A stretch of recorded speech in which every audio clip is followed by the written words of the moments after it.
Hello there, Evie here. So, water cooling in the level 20 VT. Well, first things first, if you stumbled across this video looking for a more in-depth review, then please head to the cards in the top right-hand corner, and that'll take you over to my main review of this case, which is more specific to, well, general sort of compatibility and pretty much so air cooling, water cooling, that sort of stuff. But I do build an air-cooled system into that case. But if you're looking for water cooling specific review or sort of just water cooling in general, you want to check out a build in this case with water cooling components, so two 240mm radiators plus a 200mm radiator on top, really cramming this case full of water cooling gear, then stay tuned. So to keep this intro nice and short, if you want to check out the price of this case in your respective region, then head to the Amazon affiliate links in the video description and click on the link to your respective region. You'll be able to find the price there. If you do purchase this case through the Amazon affiliate link or purchase anything else through there, such as water cooling kit, you know, general PC hardware, or toilet roll, anything you fancy, then there will be a small kickback to the channel between 4 and 12% depending on your region. Also in the video description are timestamps as well as the first pinned comment. There are timestamps there too, and that will skip to sort of rough parts of the video. So if you want to skip to particular parts, I won't go into really in-depth timestamps as usual because this is more of a sort of, not a build vlog as it were. It's not vlog style, but it is sort of more jumping all over the place. There's a lot of juggling when it comes to water cooling. There's not very much, this is where you install radiators and this is where you install the pump. It's all over the place because water cooling can get quite busy, and in a cube style case like this, it's more so because there's a lot more depth to it and you need to collaborate and coordinate all the different elements together a little bit more sort of roughly than you would normally in something like a tower style case. Anyway, so I think that's pretty much that. So thanks very much for checking this video out. Thanks for all your support, and I'll catch you in a second to start off with removing the air-cooled parts from the air-cooled build we did, but we won't spend too long on that, and then we'll get straight into the water cooling. So it's been a while since we've water cooled on this channel. As with all water cooling builds, it's always a good idea to test your system in an air-cooled state, but that doesn't necessarily mean you have to build the entire system in an air-cooled state inside the case, of course. In terms of water cooling hardware, this is nearly everything that's going inside the case. Towards the back are two 240mm, 26mm thick EK radiators, which have preemptively been set up with two 2200 RPM 120mm EK Vardar fans each. We also have this 200mm wide, 48mm thick Phobia radiator, which will be coupled up with the level 20 VT's 800 RPM 200mm stock fan. The pump res combo unit is an EK X-Res 140, which uses a very common D5 pump, and the whole unit is mounted to an EK Uni vertical bracket, but that will be changed out for a horizontal mounting bracket in the future. The CPU block is the EK Supremacy Evo Plexi version, but bear in mind there is also an updated version from EK called the Velocity. This will be cooling the i7-6700K, and I'm looking forward to diversifying all of this hardware in the future, so if anyone has any requests, please let me know. Last but not least, we have all the fittings, and ironically I haven't actually got any fittings on show here. They're all attached to pieces of tubing off camera. Not everything here was used in this build, but if water cooling is new territory to you, it's worth knowing that you'll generally find you need an extra 45 or 90 degree angle adapter here or there, so it's worth getting a couple of extras just in case. And it's also worth planning a drainage port with a ball valve if you can. And finally, we have the graphics card with its water block already attached. This is an R9 390X, which is a vastly poor performer in comparison to most cards on the market today, and wasn't all that competitive when it was new. But it's a hot card, so water cooling should help it out nicely. As for clearing out the air-cooled build, we won't spend too long going over it, but it will serve as a slight recap from the air-cooled review. You may have noticed the gloves. It's not a fashion statement I'm bringing to the channel, it's just I didn't fancy getting any fingerprints on the panels, especially on the inside surfaces. This may be new to you, but the old ruler PCI Express latch trick is a good one to make removing graphics cards a little bit easier.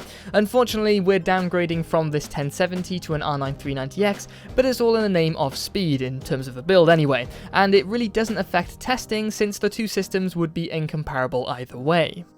One change I'm making from the air-cooled setup is the power supply unit. While this EVGA NEX 750B is more than powerful enough for this system, its fan always spins at an audible rate, and while that's kind of acceptable for an air-cooled build but not really ideal, it's not really acceptable for water cooling since it's just too loud. By the end of this build, the loudest part of the system is the hard disk drive, but if you're going down the road of building a new water-cooled system now, you should consider a higher capacity SSD since their prices are on the decline at the time of making this video. That should really help with creating a silent system.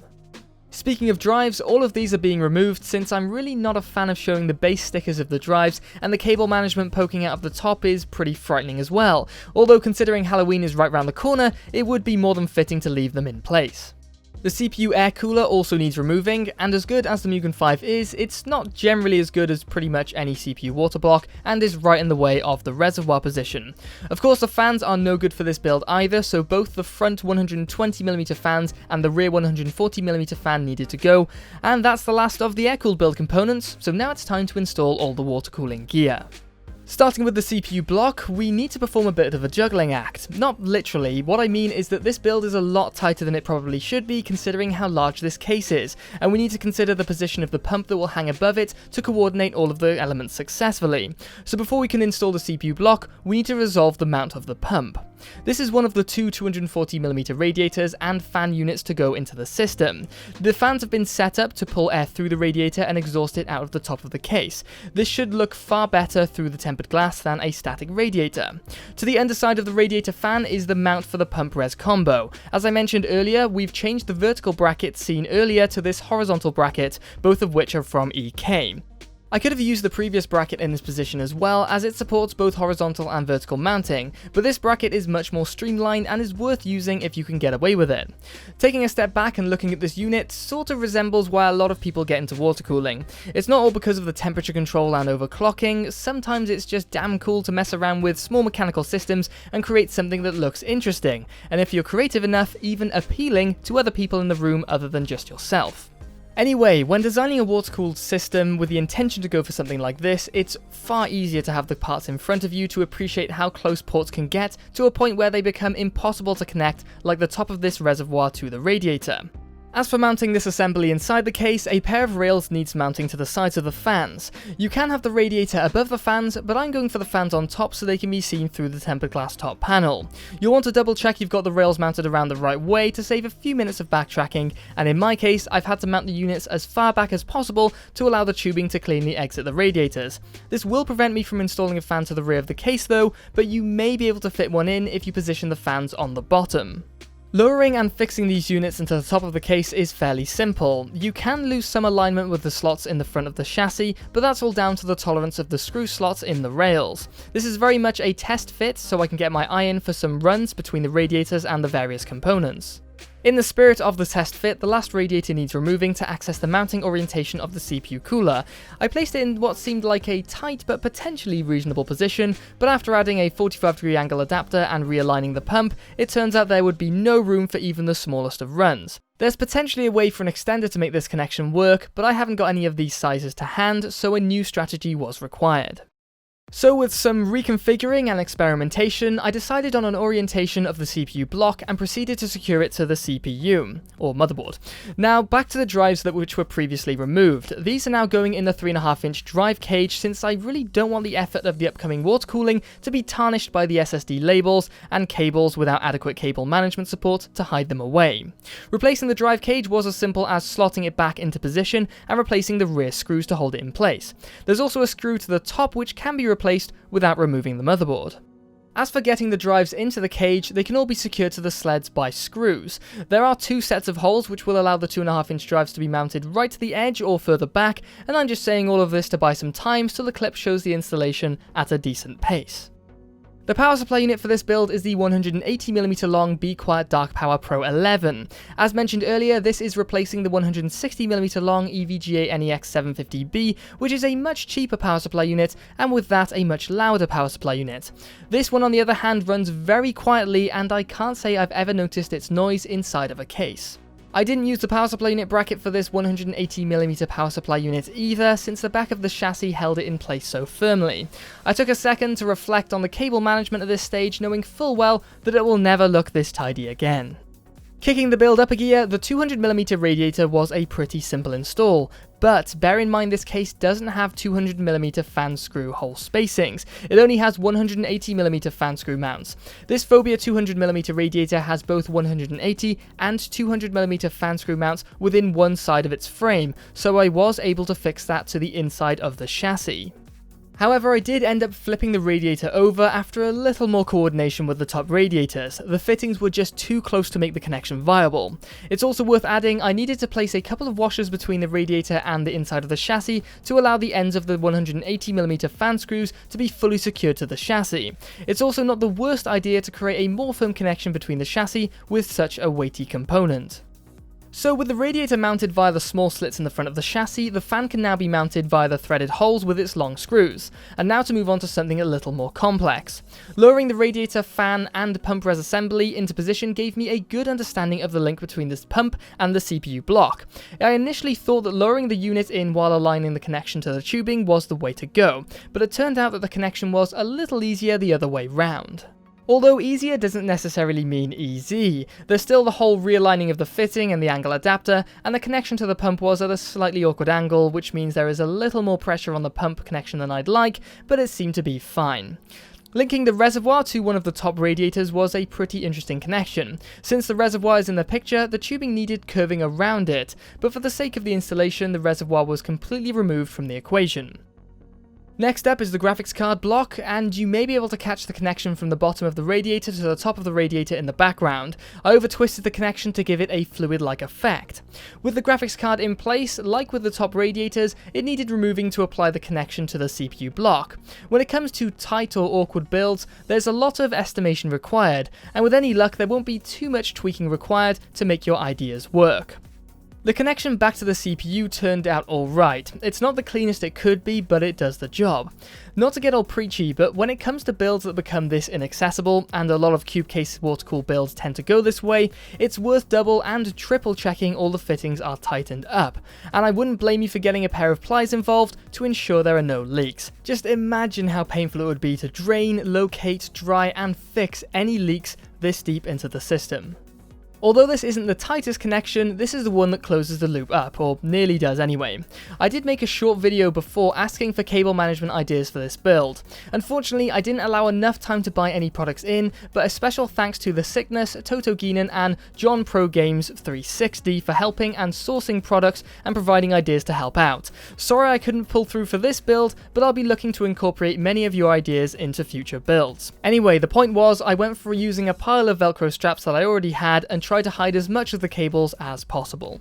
The connection between the graphics card and the second top radiator was awkward, mostly due to the lack of accessibility, but this is where soft tubing starts flexing its walls. Never mind, the flexible tubing allowed me to angle the radiator into position on the rails, but you can tell from the tugging on the graphics card, which isn't screwed into the chassis, that the tubing isn't long enough. At this stage, around midnight and with work in the next morning, I went for the quickest and simplest solution I had to hand. Instead of recutting a new length of tubing, I just added a small 10mm extender and reconnected the tubing run. It's worth stressing at this point that I added an extra 3/4 twist to the tubing, not for aesthetics this time, but the radiator is going to rotate into position after creating the link, and I don't want to create a straight connection that once in position will have a quarter twist in the opposite direction, encouraging the connection to loosen up. I created the final link off camera, but I went for the same 3/4 twist for aesthetic purposes. This also encourages the links to be tighter at each end, like the previous connection, which isn't exactly a bad thing. So the final installation is the return of the reservoir, and since I'm filling directly through the reservoir, I created a link of angle adapters up to a funnel for the pour. If you have more space, you can take the lid off the reservoir and pour straight in, but I didn't have access and I really wanted to avoid spills. So with everything ready to go, let's fill up this micro ATX behemoth.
With a fully functioning system free of leaks, it's time to take a glance at the thermal testing results. I've only gone for a couple of graphs to show, since this is the first water-cooled system since the new test systems have been compiled.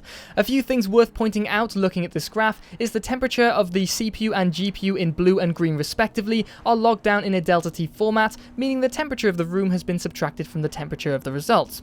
Delta T formats are generally more useful for large comparison graphs, so in all honesty it probably would have been better if I just showed the raw temperature testing, but this is in preparation for future testing. Some things to take away from this testing is the graphics card never rose above 42 degrees Celsius delta T, which is around 60 degrees Celsius in real raw temperature, a far cry from the 94 degrees Celsius temperatures this card would hit, where it would start thermal throttling with its air cooler. As for the CPU, 30 degrees Celsius is as hot as it gets under these tests, but I did run the system through Prime 95 and Combusto or Furmark, which took a long time to configure to allow the graphics card to reach 100% usage. But pushing the system to its limits in terms of temperature saw the CPU hit 46 degrees Celsius, which after adding the ambient temperature means it was actually around 68 degrees, and the GPU hit a true temperature of 62 degrees Celsius. Now these temperatures seem a little high to me considering how much the radiator surface area we had to play with. And it seems even more peculiar when the Sidemugen 5 CPU air cooler managed to keep the 6700K at 37.7 degrees Celsius delta T with the upgraded case fan from the air-cooled testing. I think what we're seeing here is an airflow bottleneck through the front intake where the 800 RPM 200mm fan is struggling to provide enough airflow through the 200mm radiator and the mesh vent for the four 2200 RPM 120mm fans exhausting through the radiator up top. The airflow out of the top panel didn't seem all that strong, and perhaps the 10mm perimeter ventilation gap around the top isn't helping the airflow situation. But if you have any other thoughts on these temperatures and airflow, please let me know in the comments.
So we're back to, well, where we started off. Now I'm going to go over the pros and cons that I found with this case specific to water cooling, but they also sort of cross and transpose from the air-cooled sort of main review I did of this case.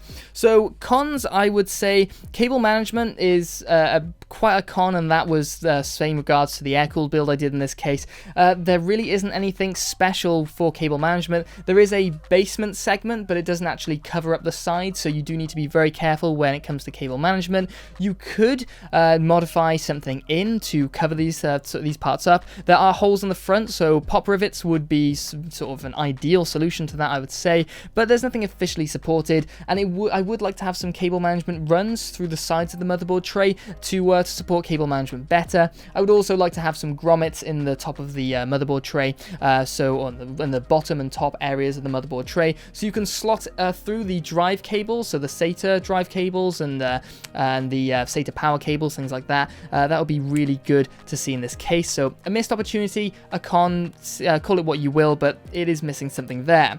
So the 2.5-inch drive sleds. Now, I said this in the air-cooled review as well, I removed those specifically in this build because all the effort I put into to doing this water-cooled build, I really didn't want it spoiled by the fact that you see the bottom of the 2.5-inch drives with the stickers and specs and stuff, and not the nicer top end. Now, I do have mix-and-match drives all over. I will be upgrading all of those to a single 2TB solid-state drive in the new year, and hopefully that will cover a lot of my issues when it comes to transplanting cases from case to case for reviews and back to the test bench for other things like that. But yeah, I had to remove them because I didn't like the way they looked, and that really should be sorted out. Now, this all has come forward from, and a lot of people pointed this out to me, and I wasn't actually aware of it in the first place because I didn't actually review the Core V21 from Thermaltake, but this case is very much the same chassis and all that sort of stuff, only like this, it would appear that all the tempered glass side panels and top panels and stuff and the front panel has all changed from the chassis of the Core V21, and those problems pertain to the Core V21 as well as the level 20 VT, so problems all round. Thermals were a bit of an issue, not really an issue in terms of it's really going to slow you down, but they were a bit hotter than I think they would be. I may have had some trapped air in some of the radiators, but I really don't think there was a lot of trapped air in there. I think there are potentially some bottlenecks with regards to the not very fast front 200mm fan. It's 800 RPM, and it is a 200mm fan, but then again, it is having to push air through the front vent or the front filter and the front radiator, which is probably quite a lot of pressure to push against, and that there probably isn't a lot of static pressure in performance in that fan by itself. Lighting, I would say it's a bit of a con, bit of maybe a missed opportunity, but this isn't specific to this case. There are a lot of other cases have difficulty with lighting. I had to actually attach the magnetic strips to the radiators and not the top of the chassis, which I did in the last build, because if I have them at the top of the chassis, then it's a complete dark zone blocked off by the radiator. So a little difficult to light and very difficult when it comes to, this is the same with buildings as well. When you have a really deep building, you don't get a lot of natural light through the windows, and that's the same here. It's a deep case, so getting a lot of natural light or artificial light from your room deep into the case is a little difficult, so you do have to lower your lighting into the case, perhaps mounting it to the radiator or the fans, depending on which way you have it round. But then again, it is still pretty dark in there, unlike a lot of tower style cases, so perhaps that's something to take into account when you're looking at specific cases for your builds. In terms of pros, radiator support is a clear pro, so you can fit a 280 and a 240mm radiator up top. You can also fit two 240mm radiators up here, not two 280mm radiators, but there's a lot of mounting compatibility and support up top. And there's a 200 or up to a 240mm radiator in the front, which is also fantastic support with regards to radiators and fans respectively, but those fans are specific to air cooling, of course. I think there's a lot of basement space, which is a pro, even though it's a con because it's not shrouded or hidden. There is a pro because there's a lot of space to push your cables in, and as long as you keep it relatively tidy, it's not all that bad. I did hide the lighting. I did hide the basement by shifting the lighting up into the top segment of the case, the top section, because I didn't want to light up the cable management below.